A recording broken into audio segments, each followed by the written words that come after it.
Here's 2 simple phrases in Samoan that you can use to express what's better. E sili atu translates to it's best or it's greater.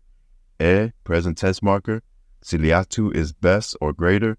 And then we name what's best, which is going to be our subject. The subject is often said after e sili atu. For example, we got the regular and we got the cinnamon brown sugar. My personal preference, e sili atu le cinnamon brown sugar. E, present tense marker. Sili atu. And then what's better? The cinnamon brown sugar.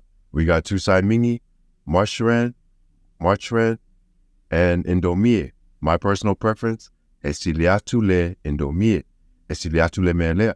If you don't know what to call something, just call it this thing or le melea.